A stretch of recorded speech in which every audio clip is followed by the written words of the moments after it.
تاجیکان آینه تاریخی ملت تاجیکستان با استقبال 35 سالگی استقلالیت دولتی کارزاری ننگ همه روزه با زبان‌های گوناگون دنیا تاجیکستان با تشبس‌های بین‌المللی در سیارت دولت پیشروند تشبسکار و فتح و نصرت فروغ صبح دانایی کتاب مقامات امنیت باید بیش از هر وقت دیگر هوشیار باشند. سیر و سیاحت برای صنعتی و کشاورزی و علم اجتماعی فروغ معرفت راهنمای ما تاجیکستان آزاد و صاحب اختیار.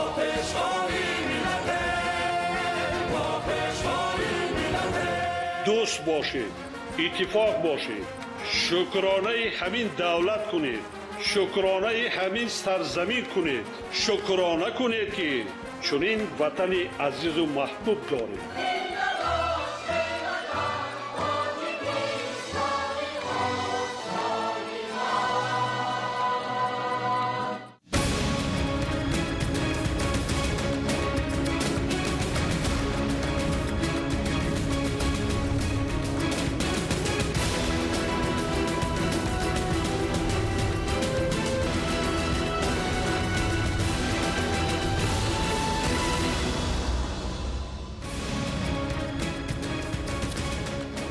السلام علیکم بینندگان گرامی، برنامه اطلاعاتی اخبار از تلویزیون تاجیکستان مستقیما منظورتان می‌گردانیم. در استودیو قربانزاده. سالهای 1993 تا 2025 اینک 32 سال قدم استوار در راه مکملگردانی نظامی و تشکیل سپاه با اعتماد. تأسیسیابی ارتش ملی که زاده دوران استقلال است امروز در فضای صلح و ثبات کشور با روحیه وطن دوستی و خویشتن شناسی تجلیل می‌گردد. مردم تاجیک در سیمای قوه‌های مسلح جمهوری تاجیکستان حامی و محافظ خود را دیده رو به بنیادکاری و سازندگی می‌نهند که این همه در مجموع از سیاست دوراندیشانه حامی ملت پرزیدنت جمهوری تاجیکستان محترم امامعلی رحمان ابتدا می‌گیرد. شرح فخرالدین محمد یوسف. назари кӯтоҳ ба таърихи ояндасоз эътимоди комили давлати тоза истиқлолро бо пояи устувори давлатдорӣ бозгӯ менамояд. 32 соли қадами устувор дар роҳи мукаммалгардонии нерӯи муҳофизатӣ ва ташкили сипари боэътимод. комилсозии қувваҳои мусаллаҳи тоҷикистон ки зодаи даврони истиқлол аст дар замони рӯ ба рушди ҷумҳурии тоҷикистон ба вуҷуд омада. он бо ҷорӣ намудани низоми нави ҳифозатӣ то ба имрӯз чун сипари асосии давлату миллат хизмат менамояд. ёдоварии пайваста аз таърихи ташаккулёбӣ ва марҳилаҳои тайшуда умуман раванди асоснокунии нерӯи муҳофизатӣ ки имрӯз аллаки артиши миллӣ муаррифӣ мегардад на бо асоси баззавӣ балки бо рӯйдоду омилҳои дигари тақдирсоз аз рӯи рӯҳияи баланди хештаншиносӣ ва садоқат ба ватан мукаммал гардид. дар ҷараёни таърихи ташкилёбии қувваҳои мусаллаҳи ҷумҳурии тоҷикистон ки заруратро чун кишвари соҳибистиқлол ба вуҷуд овард пояҳои ҳифозатӣ аз ҷумла ҷузутомҳои мухталиф ташкил шуда дар замони соҳибистиқлолии ҷумҳурии тоҷикистон бо муҳайё намудани имконоти муосири хизмату дифои арзишҳои миллӣ иқтидори муҳофизатӣ мукаммал гардонда шуд. қадамҳои устувор дар роҳи барқарор намудани суботу оромии ҷомеа, тақвияти сохти конститутсионии кишвар ва дар натиҷа ташкили нерӯи боэътимоди муҳофизатӣ, тавлиди як неҳоди комили муҳофизатӣ ки имрӯз боиси ифтихори давлатдорӣ аст. дар ин давра аз рӯи марҳилаҳои муайян ба даст омад. асос он аст ки барои ташаккули қудрати муҳофизатӣ умуман заминае вуҷуд надошт. дар замони навини давлатдории тоҷикон ки ҷумҳурии соҳибистиқлолро вазъи печидаи ҳарбӣ сиёсӣ ё худ муноқишаҳои дохилӣ фарогир буд, тоҷикистони тоза истиқлол дар пайи фарогир намудани субот дар кишвар бо роҳбарии фарзанди бароманди сарзамин ба мукаммалсозии иқтидори қувваҳои мусаллаҳ шурӯъ намуд. ҳамин тариқ ташкили сипари бо эътимоди муҳофизатии ҷумҳурии тоҷикистон танҳо бо иродаи қавӣ оғоз шуд. роҳбарияти давлату ҳукумати тоҷикистон аз рӯзҳои нахустини таъсисёбии артиши миллӣ дар самти фароҳам овардани заминаҳои муосири меъёрии ҳуқуқӣ, асосҳои зарурии моддию техникӣ, ташаккул ва такмили сохтори идоракунии ҷузутомҳо, бунёду навсозӣ ва муҷаҳҳазгардонии инфрасохтор, инчунин таълиму тарбияи мутахассисон ва кадрҳои баландихтисос тадбирҳои зиёдеро амалӣ намуд. ҳоло иқтидори мудофиавии ҷузу томҳои қувваҳои мусаллаҳи ҷумҳурии тоҷикистон аз лиҳози таъминот бо кадрҳои соҳибтахассуси ҳарбӣ ва техникаву таҷҳизоти ҳарбӣ хеле мустаҳкам гардидааст. аз рӯзҳои аввали таъсисёбӣ таъминоти қувваҳои мусаллаҳи ҷумҳурии тоҷикистон бо техникаи ҳарбӣ дар маркази диққати ҳукумати ҷумҳурии тоҷикистон қарор гирифта дар муддати солҳои соҳибистиқлолӣ бо маблағгузории ҳукумати мамлакат техникаҳои муосири ҳарбӣ ва таҷҳизоти замонавии муҳофизативу ҷангӣ дастрас гардидааст. ҷорӣ намудани низом, тақвияти иқтидор ва пуррасозии базаи моддию техникии қувваҳои мусаллаҳи ҷумҳурии тоҷикистон дар замони устуворсозии қадамҳои давлатдорӣ дар самти рушди иҷтимоию иқтисодӣ амалӣ карда шуд. замони соҳиби истиқлолӣ барои ҳомиёни ватан ки имрӯз дорои иқтидори комили муҳофизатӣ мебошанд давраи мутобиқшавӣ ба меъёрҳои муосир ва комилгардонӣ дониста мешавад. дар ин давра бо таваҷҷӯҳи хосаи роҳбарияти давлату ҳукумати мамлакат ҷузу томҳо бо сохторҳои муҳим мукаммал гардида ҳамаи он бо технологияи замонавии санҷишиву муҳофизатии ҳарбӣ алоқа ва лавозимоти пешқадам ҷиҳозонида шудааст. айни ҳол мукаммалсозии қувваҳои мусаллаҳи ҷумҳурии тоҷикистон таҳким ёфта дифои арзишҳои миллӣ сулҳу субот аз рӯи таҷрибаи бои афсарону аскарони соҳиблаёқат таъмин карда мешавад. қувваҳои мусаллаҳи ҷумҳурии тоҷикистон ҳама давраҳои бунёдии худро нуқта гузошта ба марҳилаи нави мувофиқасозии сохтори худ ба воқеияти амнияти байналмилалӣ ва минтақавӣ расидааст. дар давраи ташаккул ва мукаммалгардонӣ қувваҳои мусаллаҳи ҷумҳурии тоҷикистон бо такя ба сиёсати созандаи президенти ҷумҳурии тоҷикистон ба як нерӯи аслии муҳофизатӣ ба сипари миллӣ табдил ёфт ки чун иқтидори боэътимоди миллат пазироӣ мегардад ва тоҷикистон бо пойдории оромиву субот кишвари мустақилу тавоно ва қудратманд дар минтақа низ баҳо мегирад. то рафт фаъол шудани гурӯҳҳои террористиву экстремистив ва зуҳури ҷинояткории фаромилӣ тақозо менамояд ки ҳар як сарбозу афсари бонангономус ба хотири ҳимояи хоки муқаддаси ватани азизамон ҳушёрии касбӣ ва зиракии сиёсиро аз даст надода хизматро содиқона бо эҳсоси гарми ватандӯстӣ ва дар сатҳи баланди касбӣ иҷро намояд.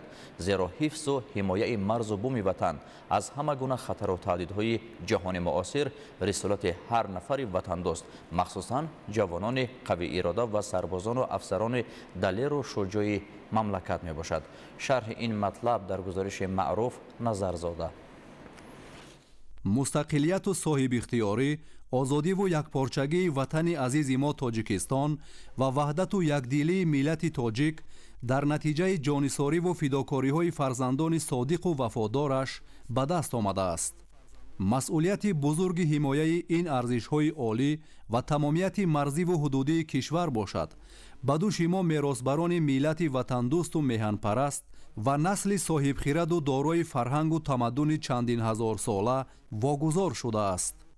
марзе ки пушту паноҳ ва хонаи умеди мост дар замони муосир низ аз таҳдиду хатарҳои душманонаш дар амон набуда, балки ин хавфу хатар ба маротиб афзун гаштааст.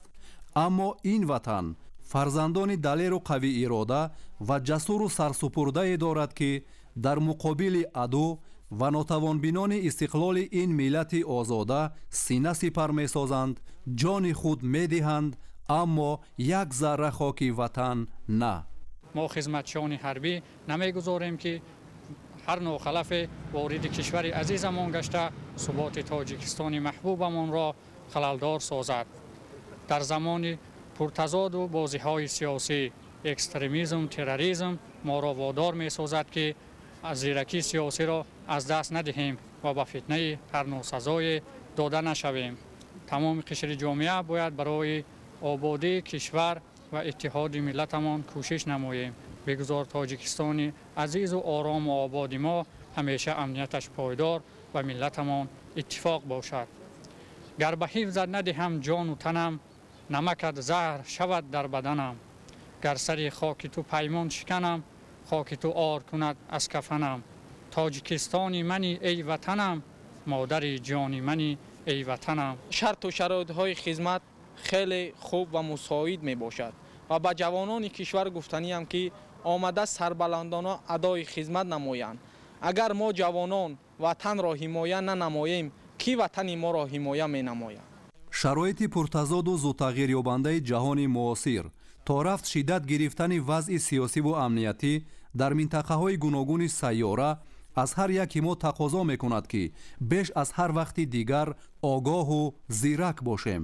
манфиатҳои милливу давлатиро аз ҳама гуна манфиатҳо боло гузорему ҳамеша муҳофизи ватани хеш бошем. зеро агар мо ватанамонро ҳифзу ҳимоя накунем, кӣ мекунад?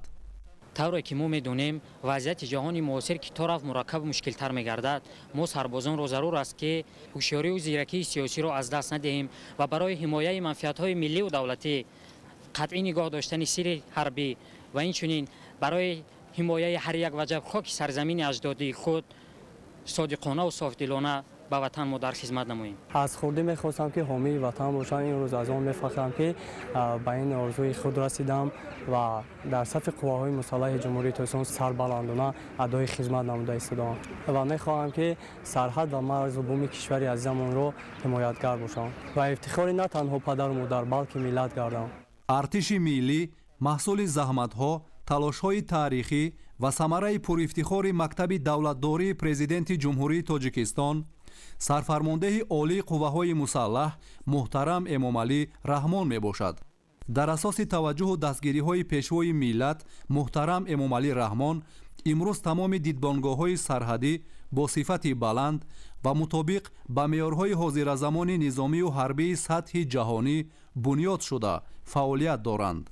مرزبانان دلیر و شجاع وطن با افتخار بلند وطن دوستی و جسارت و مردانگی برای حمایت صاحب استقلالی دولت، ساخت کنستیتوسیونی و ثبات و آرامی کشور همیشه آماده اند.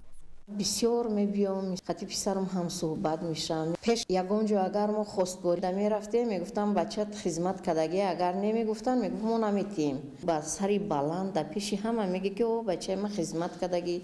خدمت در زندگی یورا تیار میکنه. من خودم مثال خوشبخترین مادر حساب میکنم.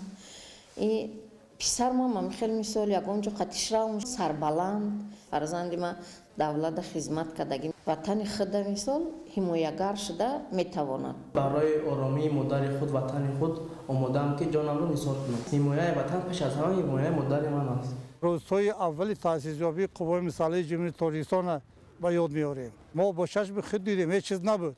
حتی از آن جمله زمینه نبود. یارو کسلت نمیرسید. تکنیک حربی نداشتیم. سر و لباس نمیرسید. با سربری سرفرمانده عالی قوای مسلح جمهوری تاجیکستان پیشوای معظم ملت جنرال ارتش امامعلی رحمان به این روزی دیگ رسیدیم. امروز شرایط انا شکلی که خودتان دیدید سادید در همه جزء تمامی قوای مسلح در سطح عالی است. وطن کی است؟ وطن ما شماییم. وطن پدر مادر ما، خواهر دادر ما، همین یک تاجیکستان، همین وطن ما است. پس همین وطن رو هر یکی ما، هر یک جوان امروزه، هر یک تاجیکستانی باید محافظت کرد و ما نمیگذاریم که یگان ناخلف با این دخالت به تاجیکستان ما کند. حمایت هر پاره خاک مقدس تاجیکستان محبوبمان قرض فرزندی، وظیفه جوانمردی به حساب می رود. مسئولیت بلند شهروندی، مهارت خوب کاردانی، احترام و ارجگذاری به مقدسات ملی و دولتی و بالاتر از همه صداقت بپایان به مرز و بوم وطن سربازان و افسران را به این کارزار مردی و جسارت آورده است. دلاوران وطن هر ذره خاک و هر قطره آب میهن را مقدس دانسته با احساس بلندی وطن دوستی در تامین امنیت دولت و ملت سهم میگذارند. ملت تمدن آفر تاجیک فرزندان دلیر و قوی اراده، جسور و سرسپرده و صادق و وفادار دارد که در مقابل دشمنان و خائنان دولت و ملت سینه سپر می‌سازند، قهرمانی و جانثاری می‌کنند و هر ذره خاک پاک مقدس تاجیکستان بهشت آسا را حفظ می‌نمایند. زیرا چنین فرزانه فرزندان احساس نمودند که حمایت وطن با روح شکست ناپذیر و اراده متین تنها قرض فرزندی و رسالت شهروندی آنهاست، نه از کسی دیگر. معروف نظرزاده، کمال محمدیار، امینجان خوجازاده برای برنامه اطلاعاتی اخبار. در ناحیه تیمورملیک ولایت ختلان در برابر دیگر شهر و ناحیه‌های کشور دوام سال‌های صاحب استقلالی زمینه‌های رشد و پیشرفت فراهم آورده شده. سطح نیکو احوالی ساکنان نیز به طور شایسته بهبود یافته است. در جماعت دهات کنگورت ناحیه مذکور در زمینه عملی سازی هدف‌های سازنده با سهم صاحبکاران وطنی و وسعت یافتن تدبیرهای آبادانی، همچنین تأسیس جایهای نوی کار، حجم مجموعی استحصال محصولات وطنی افزایش یافته است. گزارش عالم ناصرزاده. کنگورت یکی از گوشه‌های زیبا و دیار بهشت‌آسای تاجیکستان صاحب استقلال است. جماعت دهات کنگورت در ناحیه تیمورملیک ولایت ختلان واقع است. дар баробари дастгирӣ ва ташаббусҳои созандаи ҳукумати ҷумҳурии тоҷикистон сокинони маҳаллӣ низ дар ободӣ ва пешрафти ин гӯшаи ватан саҳми назаррас доранд. имрӯз маҳз бо дастгирӣ ва саҳмгузории соҳибкорони ватанӣ бунёди коргоҳу корхонаҳои гуногуни истеҳсолӣ, муассисаҳои гуногуни таълимӣ ва дигар иншооти наву замонавии хизматрасонӣ бунёд ва мавриди истифода қарор дода шудааст, ки дар натиҷа ҳам ҷойҳои нави корӣ фароҳам гардида, инчунин дар ободиву зебогардонии ин гӯшаи диёр зебогии хос замъ гардидааст. мардуми ин гӯшаи диёр бо шукргузорӣ аз даврони соҳибистиқлолӣ дар фазои дӯстона зиндагии босаодат доранд. ҷамоати деҳоти Кангурт айни ҳол аз 15 деҳа 1180 хоҷагӣ ва дар маҷмӯъ аз 11695 нафар аҳолӣ иборат аст. ин ҳудуд ҳамчун дурдастарин мавзеи ноҳияи Темурмалик бо шарофати пойдории истиқлолияти давлатӣ куллан симои дигаргунро соҳиб шуда ба таври шинохтанашаванда ободу зебо гардидааст. дар тамоми бахшу соҳаҳо дастовардҳои беназир падид омада сатҳи зиндагии сокинони маҳаллӣ низ ба таври шоиста беҳбуд ёфтааст. ба муносибати истиқболи сазовор аз ҷашни 35-солагии истиқлолияти давлатӣ дар ҳудуди ҷамоати деҳоти Кангурт бунёди 35 иншоот нақшагузорӣ гардида, то имрӯз 16 иншоот амалӣ шуда дар боқимонда корҳои сохтмонӣ ҷараён дорад. дар ҷамоати деҳоти Кангурт пешравиҳо хеле зиёд мебошанд. бо ташаббуси соҳибкору ташаббусгорони ҷамоати деҳоти Кангурт, маркази ҷамоати деҳоти Кангурт биноҳои ва ҳашамат сохта истода шуданд, ки имрӯз ба мардум хизмат расонда истодааст. ин ҳама ободониҳо самараи истиқлолияти давлатӣ аст ва мо кӯшиш мекунем, ки оянда ин ободиҳоро боз ҳам зиёдтар намоем. коллеҷи тиббии донишгоҳи давлатии тиббии Хатлон дар деҳоти Кангурт аз ҷумлаи муассисаҳои таълимӣ мебошад, ки соли 2021 ифтитоҳ гардида дар самти омодасозии мутахассисони соҳаи тандурустӣ токунун фаъолияти назаррас дорад.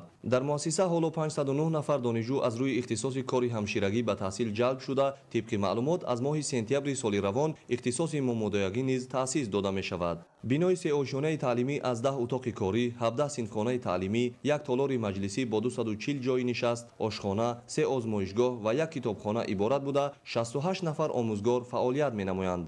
муассиса бо шароити муосири таълимӣ муҷаҳҳазонида шудааст. тибқи иттилоъ айни ҳол дар муассиса тақрибан аз 30 шаҳру ноҳияҳои мамлакат донишҷӯён таҳсил доранд. ҳамасола натиҷаи ширкати фаъолонаи донишҷӯён дар озмунҳои сатҳи ҷумҳуриявӣ дастовардҳои бештару назаррасро ба бор меорад. донишҷӯёни мо аз озмунҳои ҷумҳуриявӣ бахшида ба омӯзиши 20 солаи омӯзиш ва фанҳои табиатшиносӣ дақиқ ва риёзӣ дар даври ҷумҳуриявӣ иштирок намуданд ва инчунин дар озмуни ҷумҳуриявии илмфурӯғи маърифат аз рӯи номинатсияи ихтироъкорӣ 3 нафар то давраи ҷумҳуриявиро рафта иштирок намуданд, ки яке аз онҳо сазовори ҷойи ифтихорӣ гардиданд.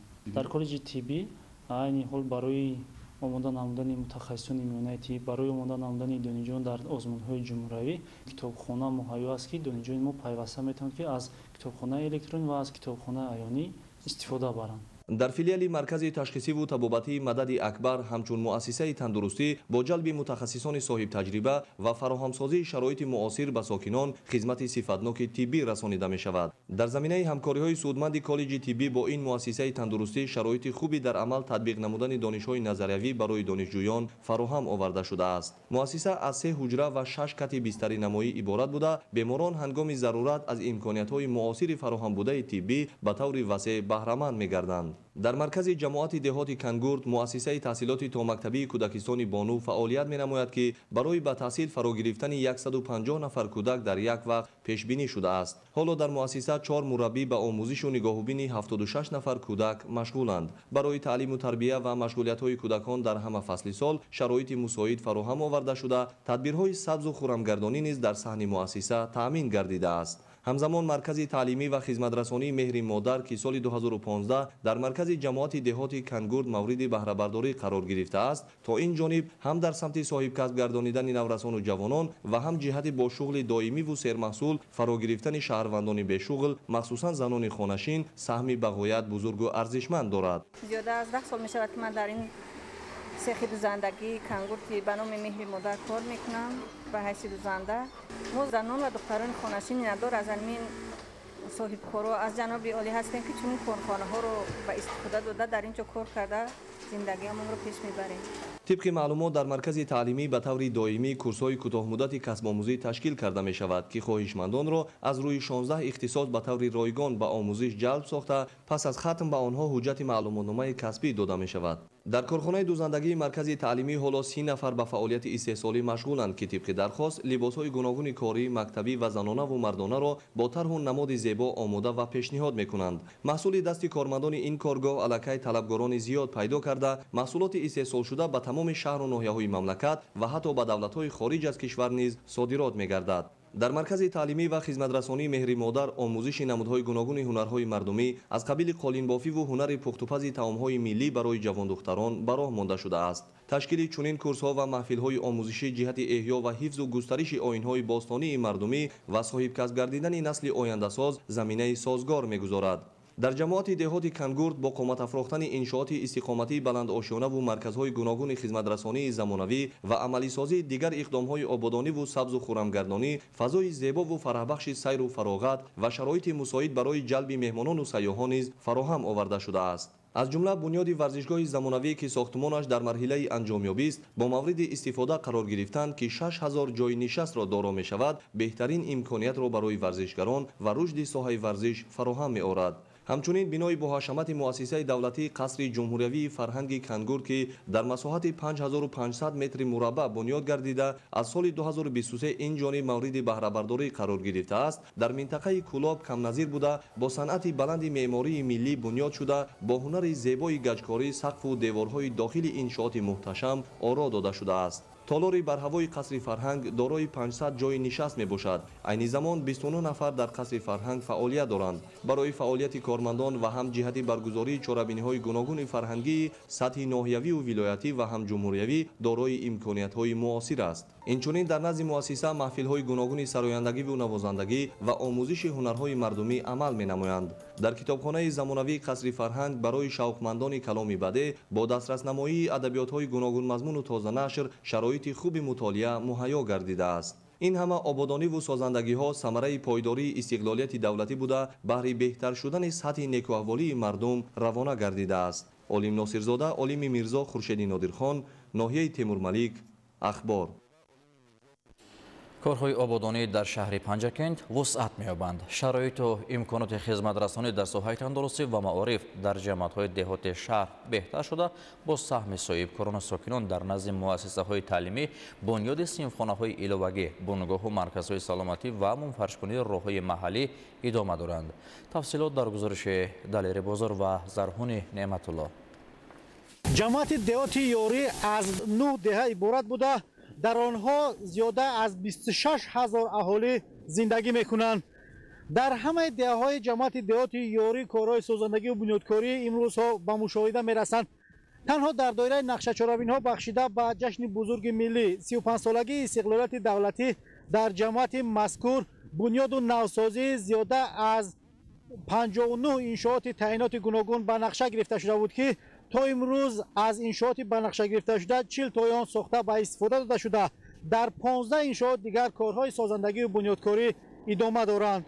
در دایره نقشه آمادگی به جشن 35مین سالگرد استقلال دولتی جمهوری تاجیکستان با دستگیری مقامات اجرایی محلی حکومت دولتی شهر پنجکند و سهمگذاری صاحبکاران در دهه یاری جماعت دهات یاری کارهای آبادانی وسعت می‌یابد. با سهمگذاری ساکنان و صاحبکاران حال ساختمان بنای ایلوگی مؤسسه تحصیلات میانه عمومی رقم 57 که دارای 18 صنفخانه و حجره‌های معموری خواهد بود ادامه دارد. عین حال کارهای ساختمانی در زیربنای آن به انجام رسیده. همچنین ساختمانچیان ستونهای اساسی آشانه یکم را به اتمام رسانیدند. بعد بنیاد این صنفخانه ها و یا بنای ایلوگی نارسایی جای نشست در مکتب که در آن 1100 نفر به تحصیل فرا گرفته شدند حل خود را می‌یابد. از سبب زیاد شدن اهالی نارسایی که صنفخانه ایلوگی یک گروه مردم جماعت دهات یاری تصمیم گرفتند که در همین بنای مؤسسه ما بنای ایلوگی ساخته دهند استفاده. امروز ما در چقدر ما و شما شاهد هستیم که در بنای مؤسسه ما مقدار 16 صنفخانه ایلوگی با دستگیری همین مردم جماعت دهات یاری کارهای آبادانی کرده ایستاده. امروز کار در مؤسسه ما هم بنای ایلوگی کارهای با جریان ادامه دارد. همچنین در دهه یوری این جماعت با دستگیری ساکنان کندن چاه عمودی با مقصد تامین اهالی با آب نوشابه جریان دارد. متخصصان با استفاده از تکنیک مخصوص با پرمه نمودن زمین نیت دارند که آن را تا 140 متر چقوری رسانند تا چاه مذکور سالهای زیاد به مردم خدمت نماید. این آب نوشابه با قبور قطرش 90 میلیمتر برآورده می شود که بعد انجام کارها شرایط آبرسانی به زیاده از 200 خانواده بهتر می گردد. همچنین در ادامه کارهای ساختمانی ساکنان جماعت دهات یاری نیت دارند تا 3 کیلومتر راه اساسی ده را که عین حال منفجر گردیده است چراغان نمایند. برای اجرای این کار علاکه سیمچوب ها نصب گردیدند. طبق اطلاع این چراغ در آینده با تجهیزات از آفتاب قوت گیرنده کار خواهند کرد. در عرفه جشن بزرگ ملی 35 سالگی استقلال دولتی جمهوری تاجیکستان در جماعت دهات یاری همگی 59 انشاءات با نقشه گرفته شده بود که تا امروز زیاده از 40 انشاءات به استفاده داده شد. عین حال باشد در 15 انشاءات دیگر کارهای سازندگی و بنیادکاری با مرام ادامه داشته. تا عرفه جشن بزرگ ملی 35 سالگی استقلالت دولتی جمهوری تاجیکستان انشاءات‌های باقی مانده که ما در نقشه داریم ساخته به استفاده داده سطح خدمت رسانی را به ساکنان جماعت دهات خوبتر و بهتر فراهم. ساکنان روند سازندگی و بنیادکاری ها را از موجود بودن صلح و وحدت، صاحب استقلال کشور و سیاست عاقلانه و بنیادکارانه پیشوای معظم ملت محترم امامعلی رحمان دانسته نیت دارند که در دیگر کارهای سازندگی نیز سهم خود را می‌گذارند. دلیری بازار، زرهون نعمت الله، شهر پنجکند، اخبار. استحصال گوشت پرهیزی و رشد ساحه ماهی پروری در شهر وحدت. دوام سالهای صاحب استقلالی با مقصد رشد این ساحه سیردرآمد در این شهر زیاده از 29 خواجگی ماهی پروری تأسیس داده شده با به اینابت گرفتن قاعده‌های درست نگاه‌بین و پرورش ماهی امروز فعالیت ثمره بخش دارند. گزارش محمد علی عبدالکریم. هدف‌های سودمند و پیوسته حکومت جمهوری تاجیکستان در زمان صاحب استقلالی مملکت به رشد ساحه ماهی پروری در شهر وحدت مساعدت نمود. گسترش دادن ساحه ماهی پروری را خواجگیداران و سهمداران شهر وحدت در تاجیکستان سودمند ارزیابی می‌نمایند. آبی روان و مصفای طبیعی مملکت برای رواج دادن ساحه ماهیداری در کشور برای خواجگیداران خیلی منفعت آور می باشد. ساحل دریای کافرنیان شهر وحدت برای رشد ساحه ماهی پروری خیلی مساعد و موافق می باشد. با این مقصد در دوران صاحب استقلالی در ساحل دریای کافرنیان شهر وحدت خواجگی‌های ماهی پروری تأسیس داده شد. خواجگی ماهی پروری اکوافورس در دهه چنار جماعت دهات به نام عبدالله عبدالواصف شهر وحدت از جمله آن خواجگی‌های ماهی پروری می باشد که برای رشد ساحه ماهی پروری در دوران صاحب استقلالی مساعدت نمود. زحمت خواجگیداران برای تأسیس و بنیاد حوض‌های ماهیداری که امروز در بیشتر جماعت دهات شهر وحدت به نظر می‌رسند بر عبث نرفته در مدت کوتاه‌ترین آنها به دستاوردها در ساحه ماهی پروری نائل گردیدند. همکاری سودمند و پیوسته مقامات اجرایی حاکمیت دولتی شهر وحدت با صاحبکاران بود که عین زمان در ساحل چپ و راست دریای کافرنیان خواجگی‌های زیادی ماهی پروری فعالیت می‌نمایند. خواجگی‌های ماهی پروری در برابر همکاری سودمند با عالمان و متخصصان ساحه توانستند که دوام سالهای آخر این ساحه را رشد دهند. در برابر پرورش و استحصال عین زمان خواجگیداران توانستند که تخم ماهی را در خود خواجگی استحصال نمایند. امکانیت‌های فراهم گردیده و سال تا سال رشد دادن ساحه زمینه مساعد فراهم آورد که درآمد اقتصادی خواجگیداران مرحله به مرحله در این ساحه باز هم زیاد گردد. عین زمان در 5 جماعت دهات شهر وحدت 29 خواجگی‌های ماهی پروری فعالیت می‌نمایند.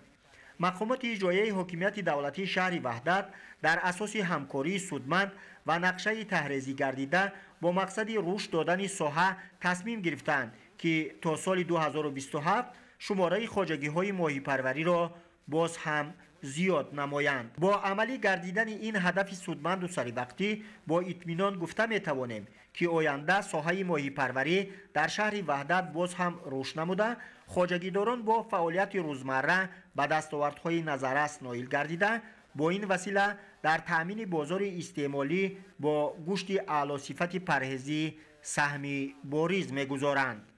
محمد علی عبدالکریم، ایوب محموراد، شهباز غلامزاده، وحدت اخبار.